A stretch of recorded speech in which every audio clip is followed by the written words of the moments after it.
ಒಂದೇ ದಿನ ಇಬ್ಬರನ್ನ ಬಲಿ ಪಡೆದಿರುವ ಈಡಿಸ್ ಸೊಳ್ಳೆಗಳು ಏರಿಯಾದಲ್ಲೂ ಡೆಂಗಿ ಹರಡುತ್ತಿವೆ. ರೋಗಿಗಳ ಸಂಖ್ಯೆ ಹೆಚ್ಚಾಗ್ತಾ ಇದ್ದಂತೆ ಬ್ಲಡ್ ಬ್ಯಾಂಕ್ಗಳಲ್ಲಿ ಪ್ಲೇಟ್ಲೆಟ್ಸ್ಗೆ ಬೇಡಿಕೆ ಹೆಚ್ಚಾಗ್ತಿದೆ. ರಕ್ತದ ಕೊರತೆ ಉಂಟಾಗಿದೆ. ಡೆಂಗ್ಯೂ ಬಂದ ತಕ್ಷಣ ಈ ರಕ್ತದ ಕಣಗಳ ಕೊರತೆ ಉಂಟಾಗುತ್ತೆ.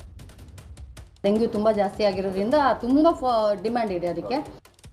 ಕಿವಿ ಬಳಿಗೆ ಬಂದು ಗುಯಿಗುಡ್ತವೆ. ಜನ ತಮ್ಮ ಲೋಕದಲ್ಲಿ ತಾವಿದ್ರೆ ರಕ್ತ ಹೀರಿ ಎಸ್ಕೇಪ್ ಆಗ್ತವೆ.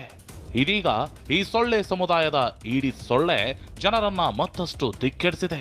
ಯಾಕಂದ್ರೆ ಈಡಿಸ್ ಸೊಳ್ಳೆಗಳಿಂದ ಡೆಂಗಿ ಹಾವಳಿ ಹೆಚ್ಚಾಗ್ತಿದ್ದು ಬೆಂಗಳೂರನ್ನೇ ನಡುಗುವಂತೆ ಮಾಡಿವೆ. ಇಬ್ಬರ ಬಲಿ ಪಡೆದು ಬೆಂಗಳೂರಲ್ಲಿ ಡೆಂಗಿ ಸವಾರಿ. ನಗರದಲ್ಲಿ 2457 ಕೇಸ್.